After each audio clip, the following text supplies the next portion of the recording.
halkani waa Garaa TV qodobada aad ku daawan doontaan warkeenana waxa kamid ah dawladda Masar oo maalgelin dhaqaale u ballan qaaday musharax madaxweyne Xasan Sheekh Maxamuud qaar kamid ah musharaxiinta Soomaaliya oo dawladaha taageera ciidamada niisa ka dalbaday in si degdeg ah loo bedelo taliye Fahad Yaasiin koor inta aan la gaarin doorashada xildhibaanada Soomaaliya golaha wasiirada xukuumadda Rooble oo taageeray go'aamo ay hore u gaareen madaxweyne Farmaajo iyo Mahdi Guuleed meel mariyana miisaaniyadii ugu badneed oo xaaladda dalka wax looga qabanayo dawladda Turkiga oo amaanka la dul dhacday dawladda Soomaaliya kadib markay cambaaraysay Faransiiska xildhibaanada cusub ee Hirshabeelle hubkooda qaatay kadib cabsi ba'an oo soo wajahday iyo weerar lagu qaaday qunsuliyadda Faransiiska ee dalka Sacuudi Carabiya intaas وقيب كم إذا قد بدأت كده وانتم تنورك كراتي في مال والبات جوكتان أو وقت ونكسنا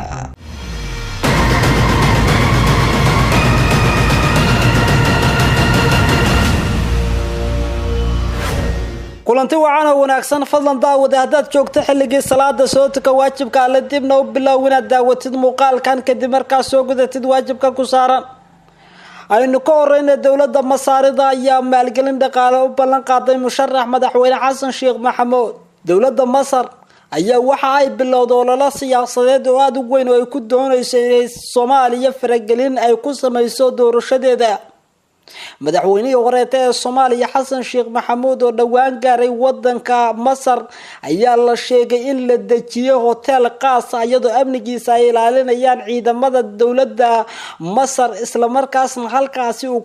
kula galay mas'uuliyiin sarsare oo ka tirsan dawladda Masar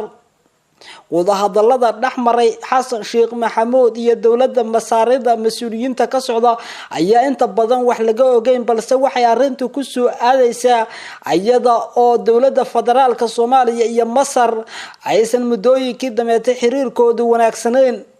dawladda federaalka Soomaaliya ayaa qaaday dhowr tilaabo oo dawladda Masaaridu ay u arkaysay inay dhabarjab ku tahay xukuumadda Masar oo in badan Soomaaliya taageero ballaaran la garab taagneed kulanka ka dhacay hotel ku yaala magaalada Qaahira ee dalka Masar ayaa la sheegay inuu ahaa mid dawladda Masar ay ku doonayso inay Xasan Sheekh Maxamuud ku dhiirigeliso inuu xilka madaxweynaha Soomaaliya sanadkan waqti badan ku bixiyo si uu ugu guuleysto waqtigii uu Xasan Sheekh Maxamuud madaxweynaha ka ahaa Soomaaliya iyo dawladda Masar ayaa xiriir badan waxa ay u dhaxeeyeen xilligaas iyagoo iswadaarsi badan oo dhanka horumarkaana sameeyay ila ku agdhow Xasan Sheekh Maxamuud ayaa noo xaqiijiyay in kulamada ka dhacay dalka Masar ee dhaxmaray mas'uuliyiinta dawladda Masar oo ay ugu horeeyaan sirdoonka iyo dadka gaarka ah ee u qaabilsan Masar arrimaha Soomaaliya inay ka wada hadleen in doorashada Soomaaliya ay sanadkan noqoto mid ay diiradda ay saaran tahay isla markaasna Xasan Sheekh Maxamuud ay taageersan tahay dawladda Masar ayaa la sheegay in malaayiin dollar ay ugu tala gashay doorashada Soomaaliya si uu Soomaaliya u hogaamiyo shakhsi la jaan qaadi kara xiriirka soo jireenka ee u dhaxeeya Masar iyo Soomaaliya oo iyadu dawladda Masar ay u aragtay madaxweyne Farmaajo uu caqabad ku yahay xiriirka u dhaxeeya Masar iyo Soomaaliya kulanka ka dhacay magaalada Qaahira ee dalka Masar ee dhaxmaray Xasan Sheekh Maxamuud iyo mas'uuliyiinta dawladda Masar waxa sidoo kale ka qayb galayay mas'uuliyiin ka tirsanaa dawladda Xasan Sheekh Maxamuud iminkana xisbiga UPD oo kala ah mudane Mahad Salaad iyo sidoo kale Faarax Abdul Qaadir ayadoo la sheegay kulamada intooda badan in diiradda lagu saaray doorashooyinka iyo sidii Masar taageero dhaqaale ay ula garab istaagi lahayd mudane Xasan Sheekh Maxamuud Masar ayaa sheegtay in dhaqaalaheedii iyo hooba ay la garab taagan tahay Xasan Sheekh Maxamuud si uu xilka ugu soo baxo ila ku agdhow xisbiga UPD ayaa sheegay in xisbiga rajadiisu ay wanaagsanaato kadib ballanqaadka uu ka helay dawladda Masar iyo dawladaha kale ee xiriirka la leh kulanka dhaxmaray Xasan Sheekh Maxamuud iyo dawladda Masar ayaa inta badan warbaahinta laga qariyay waxa uu soconayay muddo ku dhow 3 maalin sida aynu ka helay ila ku agdhow kulamadaasi waxay ahaayeen kuwa looga hadlay marxaladaha siyaasadeed ee Soomaaliya fursadda xilligan taagan ee doorashooyinka iyo sida looga guuleysan karo iminka nimanka talada Soomaaliya ee doonaya inay mar kale xilka ay qabtaan madaxweynaha oo kala ah madaxweyne Farmaajo iyo Fahad Yaasin oo ay u aragto dawladda Masar inuu qatar ku yahay danaheeda Soomaaliya. Fahad Yaasin ayaa asagu waxa uu si toos ah ugu xiran yahay dawladda Qatar, waxa uu ka soo horjeedaa aragtida dawladaha kale ee Carbeed sida Sacuudi Carabiya, Imaaraadka iyo Masar. Masar waxay waqti badan ku bixinaysaa in talada dalka ay ka faramaroojiso madaxweyne Farmaajo iyo xulafadiisa si talada dalka loogu dhiibo dad kale oo dhaxdhaxaad lana shaqeyn kara siyaasadaha isdiidan ee wadamada Carbeed iyo sidoo kale dunida kale. Masar waxay sheegtay in muddo dheer Soomaaliya ay taageero la garab taagnayd isla markaasna dawladda Maxamed Cabdullaahi Farmaajo ay ku amaal dhacday iyadoo guud ahaan dalabyo ay Masar u soo dirtay Soomaaliya aan ka soo jawaabin. sidaas darteedna Masar ay doonayso isbedel siyaasadeed oo ka dhaca gudaha dalka Soomaaliya. xasan sheekh maxamuud waxa uu helay taageero dhaqaale oo ballan qaada, waxaana la sheegay in qaar ka mid ah dhaqaalaha loo ballan qaaday iminka gacanta loo gelinayo si uu doorashada xildhibaanada ugu galo isla markaasna loo soo doorto xildhibaano asaga taageersan iyadoo la geynayo musharaxiin xildhibaanada dawlad goboleedyada isla markaasna maalgelin ballaaran lagu sameynayo. dawladaha caalamka ayaa intooda badan ee arrimaha Soomaaliya ku lugta leh waxay bilaabeen olole ballaaran oo ay ku doonayaan in doorashada saameyn ay ku yeeshaan.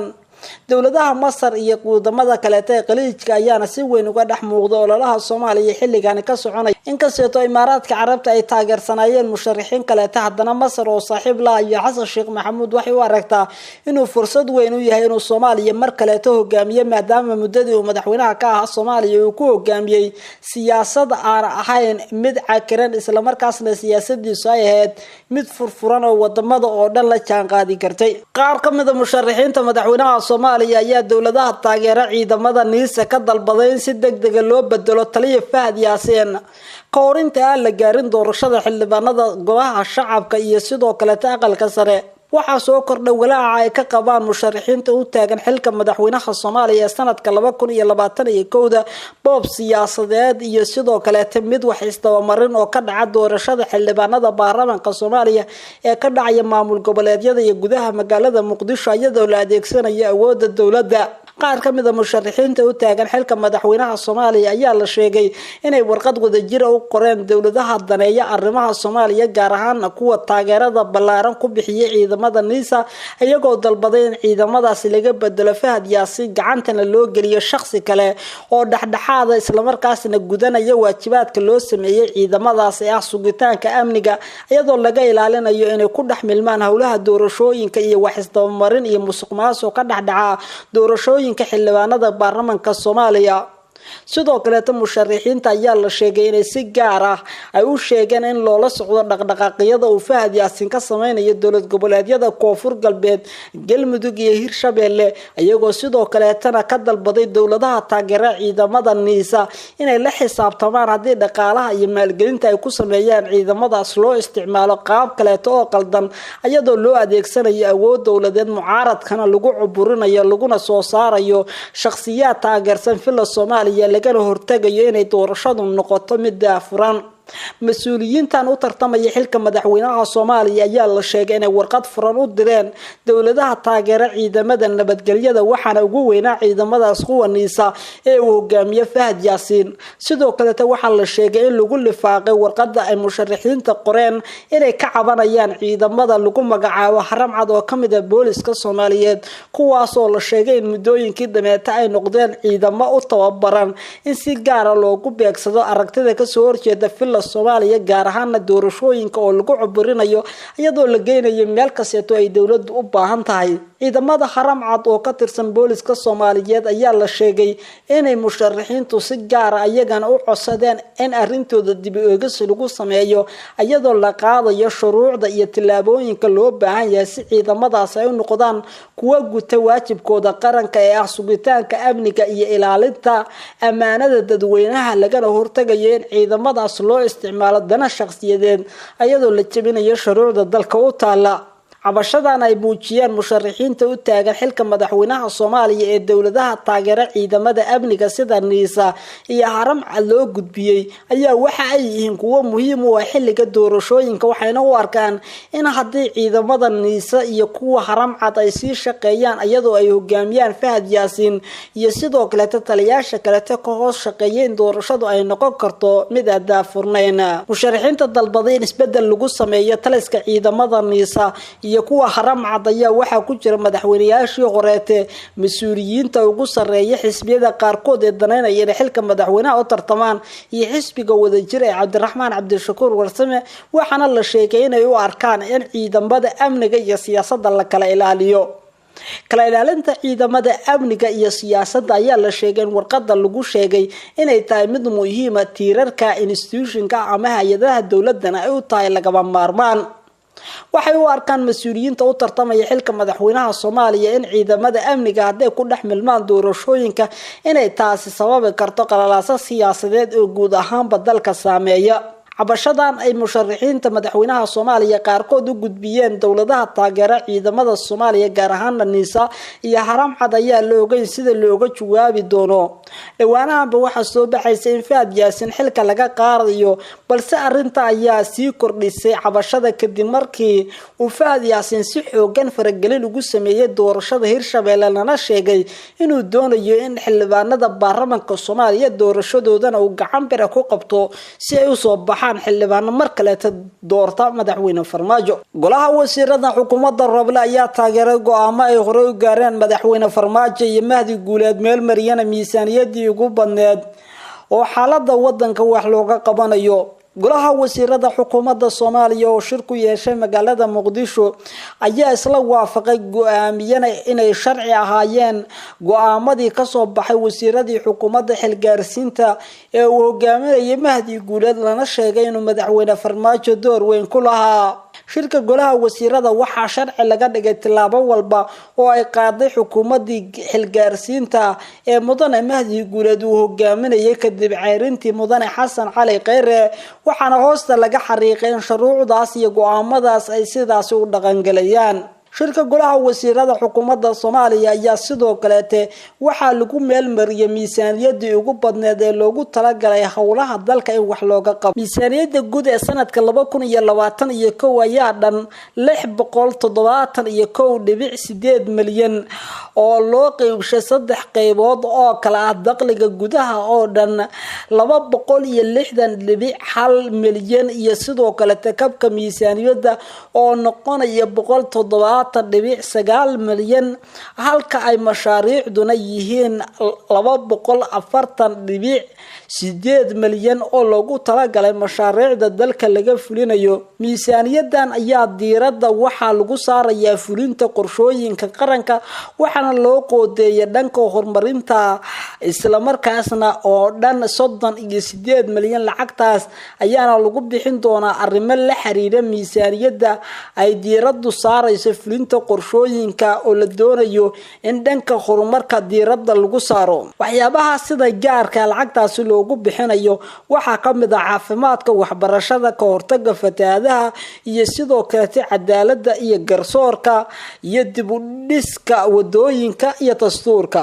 sidoo kale lacagtan ay ansixiyeen golaha wasiirada ayaa loogu talagalay in lagu fuliyo qaybo kamid ah doorashooyinka Soomaaliya si doorashada xildhibaanada aqalka sare iyo aqalka hoose loo qabto si degdeg ah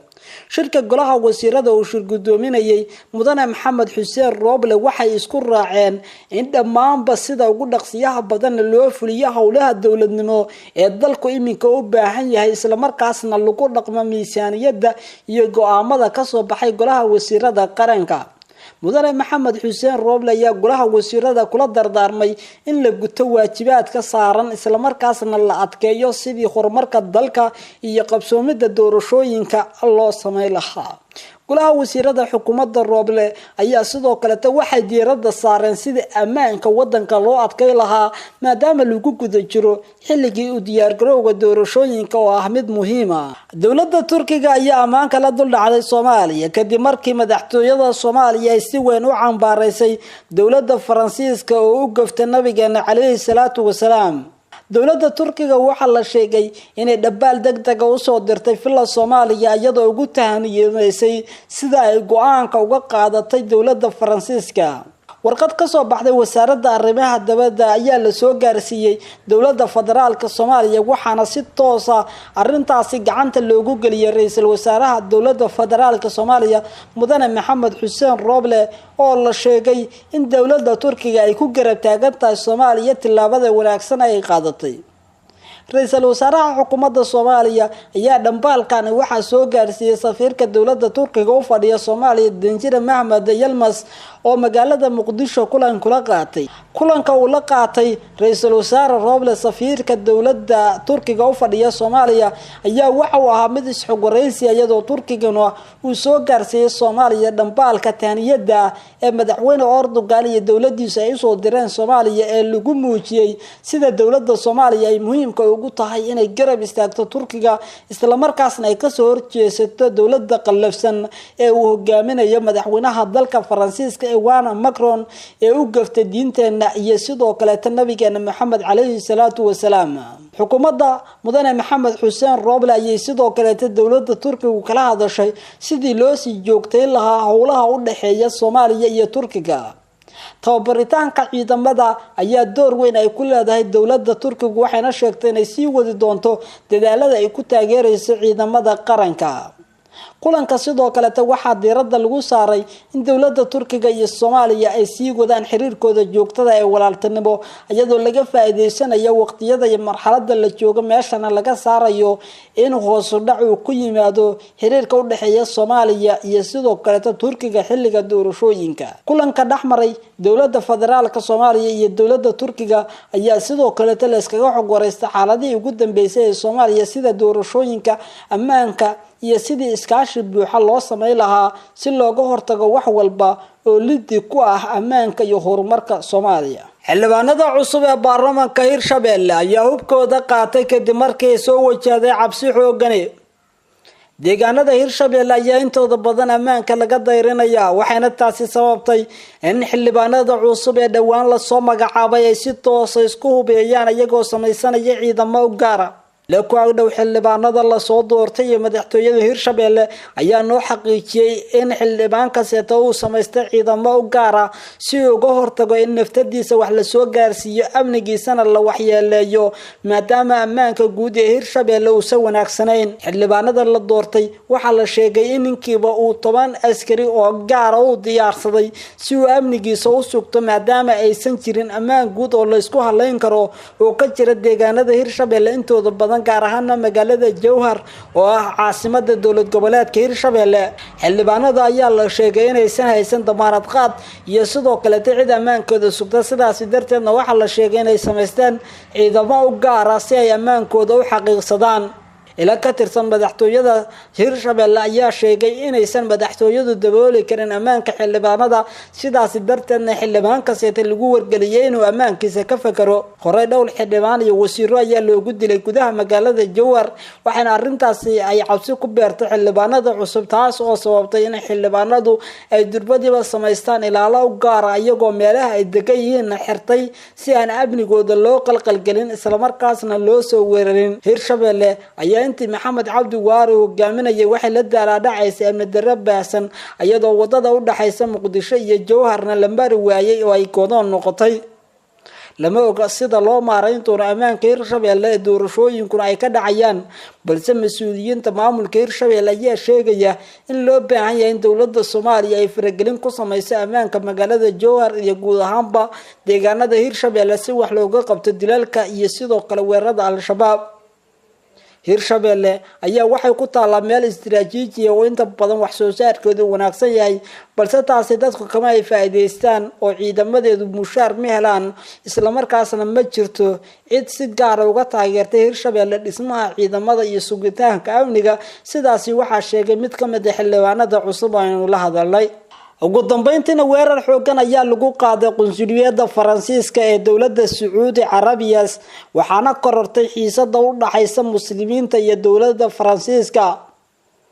wararka aynu ka helayna magaalada Jidda ee wadanka Sacuudi Carabiya ayaa ku waramaya in halkaasi weerar ka dhacay goobta ay ku taalo qunsuliyadda dawladda Faransiiska sida ay ku warantay wakaalada wararka AFP nin midi wata ayaa weeraray qunsuliyadda Faransiiska ee Jidda waxaana halkaasi ku dhaawacay mid ka mid ah waardiyaasha safaaradda AFP waxay sheegtay dhacdadaas ay ahayd mid ay xaqiijiyeen saraakiisha Sacuudi Carabiya dawladda Faransiiska waxay wajahaysaa caro xoogan oo ka dhalatay sawir gacmeed laga sameeyay nabigeena Muhammad nabadgeliyo iyo naxariis korkiisa ahaatee dhacdadan waxay imaanaysaa xilli uu weerar tooreeya ah oo loo adeegsaday sidoo kale oo dad lagu dilay oo ka dhacay magaalada Nice ee dalka Faransiiska halkaas oo lagu dilay ilaa iyo 3 ruux dad kale tana lagu dhaawacay maamulka Faransiiska ayaa ku tilmaamay weerarkaasi mid argagixiso waxaana qoraal ka soo baxay safaaradda Faransiiska ee Sacuudiga lagu sheegay in qofka weerarka soo qaaday la qabtay ciidamada amniga Sacuudiguna ay goobta ka bilaabeen howlgallo iyadoo sidoo kale tana isbitaalka xaaladiisa ku dabiibayo waardiyihii ay dhaawaceen ninka tooreeyga wata sidaasi waxa ku waramaya wakaaladaha wararka AFP iyo Reuters kuwaas oo sheegay in jahwareer culus uu soo foosaaray dawladda wadanka Faransiiska booliska gobolka Maka oo Jidda ay ka tirsan tahay waxa ay sheegeen in qofka xiray uu dhashay dalka Sacuudiga balse aysan sheegin dhalashada qofka dhaawacmay sida ay qortay wakaalada wararka Reuters dhibaatooyinka u dhaxeeya muslimiinta iyo Faransiiska ayaa yimid kadib markii madaxweynaha Faransiiska uu taageeray sawir gacmeed laga sameeyay suubanaheena Muhammad alayhi salaatu wasalaam waxaana arintaas caro weyn ka dhex abuurtay dalalka Islaamka iyo dawladda Faransiiska lama oga sida Faransiisku u maareyn doono ammaanka dalkiisa iyo sidoo kale diblomaasiyiintiisa ku nool wadamada caalamka gaar ahaan kuwa Islaamka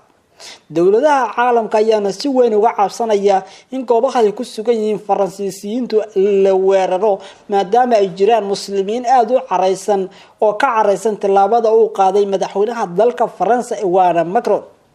waxaan daga daawanaysan Gala TV inta ku kulmi doono wararkan warar lamid ah assalaamu calaykum ورحمة الله تعالى وبركاته.